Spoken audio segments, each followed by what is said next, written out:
What part of your personality do you fake? I have autism and I'm a very introverted person naturally, so in all honesty, my entire public persona is fake. A very convincing fake that I have developed over many years of therapy with multiple counselors to act like a regular person in public. But nothing I do in public is actually what I feel like. It is all an act based off of logical continuations to previous decisions. Do you ever feel imposter syndrome? Do you reveal your true personality to your close friends? For them it might be different, but I do get imposter syndrome a lot. To the point I have learned to work through it. Nobody really knows my true personality except for 1 or 2 people. The way I socialize is judging the dynamic and trying to find an opening within the constraints of the group that will feel natural without me forces and likable. Most of the time I let an extrovert take the lead, and depending on how I'm with I either am cynical or somatic or comedy relief, IF. Sometimes when the group needs someone more extroverted I will be a lot more joking/teasing with a lot of fake confidence. Although there are about 1 or 2 times I do it. Within the last 1 to 2 years I have started to excel at it. Before that I was more of a loner/weird. Disclaimer, just because you do have this social behavior doesn't mean you're autistic. But you might want to get tested if you feel like you have more traits that are common in autistic people. Claire. The part at work. Out of all the younger coworkers it looks as if I'm the only one that has a work persona. This confuses me. Years of working in a toxic environment made me need a workplace persona. Everyone in my age group, mid-20s to early 30s, acts like themselves, and it's incredibly problematic for the team dynamic. To address a younger coworker. Yes, the reason so and so has a problem with you and your conflictive personality is that you are yourself and not professional at work. Stop being yourself and act more professional. My goodness. It's like people expect to be happy at work all the time. The real problem is the toxic relationships the lack of professionalism breeds. I have friends at work. I often hang out with them outside of work. But at the end of the day, work is work and that's what I'm there to do. Some people can't see that distinction, and it leads to horrible cliques that just aid people's delusions about their abilities and stops them growing as professionals. Edit. Missed word. I work in customer service. 90% of my personality is fake at work. I hate this job. I'm going to quit. I hate everyone. Manager walks up. Hey, on top of doing that important task, I need you to also do this other one and really overwork yourself while I go sit in my office and watch YouTube videos. Yeah, I would love to. Anything I can do to help. I work on farm. Sometimes I think my boss wants to quit, but they own the farm. Patience. People a lot see me do stuff always comment how patient I am. Unraveling. I'm undoing. I'm starting over. There. I have no qualms of undoing hours of work only to redo it. I'm undoing it. Because I was too impatient. So I messed up. My 2 biggest flaws. Perfectionism and impatience. Not a great pair. Yeah. That's the pairing from hell, and it gets me daily. I'm a professional. Nope. Under that professional persona there is a load of ass jokes and inappropriate comments. I did this for many years by going by my full name at work and a shorthand name outside. Now that I'm not 20 something and soberish, my work and personal personalities are very similar now. In mid 30s, I think I will always have the same sense of humor as a middle schooler.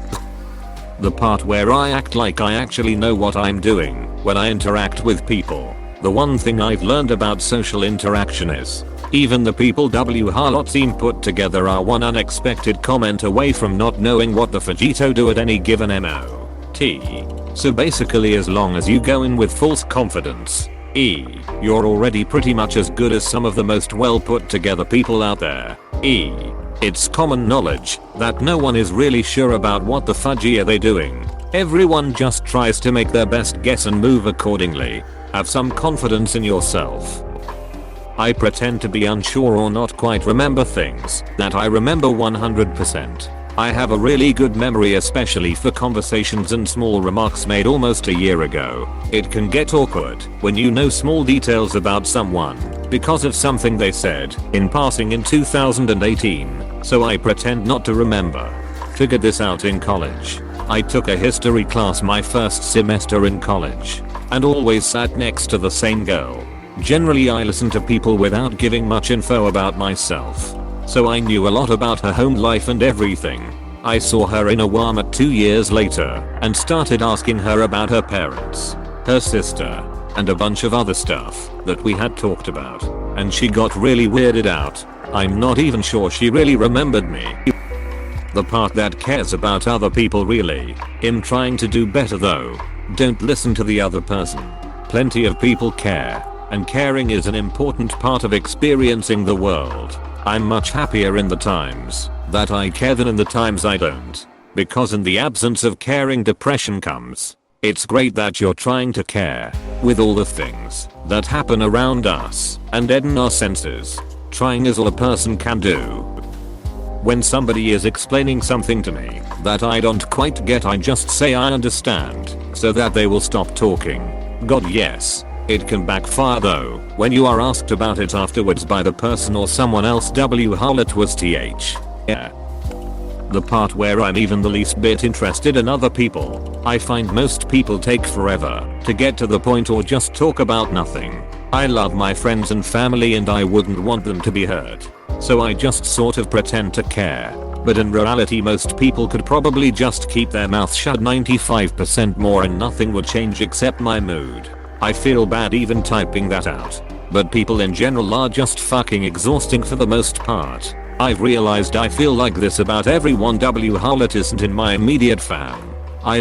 My parents and siblings get to the point. Which is how we conversed as I grew up as an adult. It is irksome to be around people don't just relay information or their message directly. I can't stand long-winded explanations and conversations. I thought about it, and it sounds awful to say lol, but interest. I'm good at conversing, doing the listening thing, but behind it all I'm usually thinking about something else entirely. I wish I had this ability. I feel like my life would be better if I could fake interest. I'm terrible at small talk because I simply am not interested in talking with people just out of courtesy and on subjects I'm not really interested in. And when I try to do small talk it feels so unnatural and fake. I'm more comfortable with uncomfortable silence. I think it comes from a lot of practice. I was raised a very shy kid, but I became a bartender and hence being thrust into conversations with so many types of people that it just became easy. I'm also the type of person indulges people out of court. But mentally I switch off. The part where I don't tell a lot of people how bloody stupid and selfish their opinion is. Agree.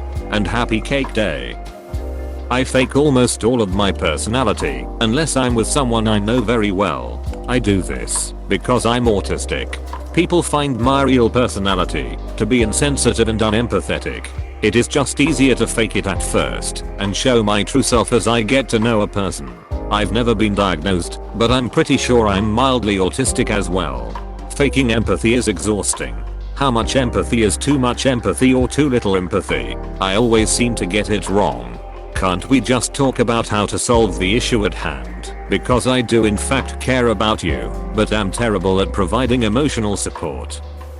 I dumb myself down in front of others sometimes, because I know some people take offense when you try to correct them and or it just gets too uncomfortable for me, so I just subside. That's the smart thing to do. The loudest in the room often has the least to tell. Being happy. I have a very pessimistic view on almost everything, but I don't let it show. Mostly because of the stigma that comes with it. You know the type of people I'm talking about. The look at me, I'm so edgy. Being edgy and cynical is my personality. Types of people. I just see most things how they are. Fucked. That I'm interested in my co-workers' kids. If they show me a photo I'll say all the right things. But really I don't give a fuck. Now show me puppies or kittens. Now you have my genuine interest. Sorry. Best I can do is a sugar glider. That sounds amazing. And this is genuine interest, haha. I faked sexual disinterest a lot, because even if you're a nice girl, once someone finds out you're often horny, they wanna treat you like a hooker. Wow, this chick enjoys sex. What a fucking slut. /s. Everyone enjoys sex and it's dumb that our society has this double standard. Yeah, I'd be surprised the reactions and responses you can get. One minute you're hanging out with a good friend, the next they start jokingly calling you names, thinking it'll turn you on. Question mark? Question mark? Some men will never look at you the same. Just about everything positive about me, I fake being tough, because I'm a 6'3", 280 pound softie that doesn't even know how to throw a punch. I fake being happy, because it upsets people when I'm sad, and truthfully the only time I'm not sad is when I'm angry. I fake being friendly, because I naturally look unapproachable and people are intimidated by how big I am. I fake wanting to live, because I'm too much of a coward to die. Oof. I relate too hard to this. Tall unapproachable boys rise up. Sorry to hear, man. This is not a good existence. Being nice, because I'm really kind of a jerk. Everyone thinks I'm super nice. I don't really go out of my way for people, but I tend to have the luck that I always have something I'm not using, or I'm going the same direction for errands, pre-COVID, and to avoid having people upset at me or complaining to me, I just kind of help them. I give honest compliments when I see stuff I like, or criticism when I'm asked. In the end it helps me, though I never ask for it.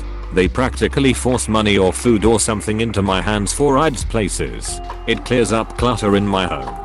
People think I'm sweet for complimenting their MacBook or helpful for giving advice on life issues. But in all honesty, I literally do it so no sugar gets thrown on my name for bullshit reasons, and I don't have to spend the energy defending myself, or blocking people, or doing whatever to keep away from the gat of it. Why? This? Unless it's for something or someone I truly care about and wish to help.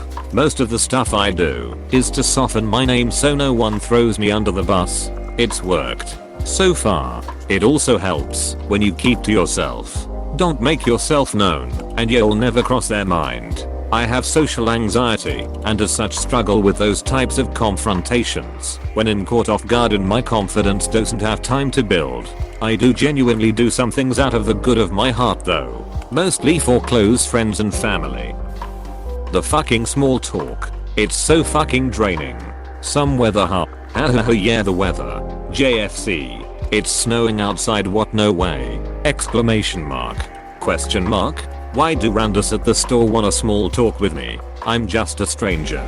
Sometimes all I can manage is yep. Please click subscribe if you enjoyed this video.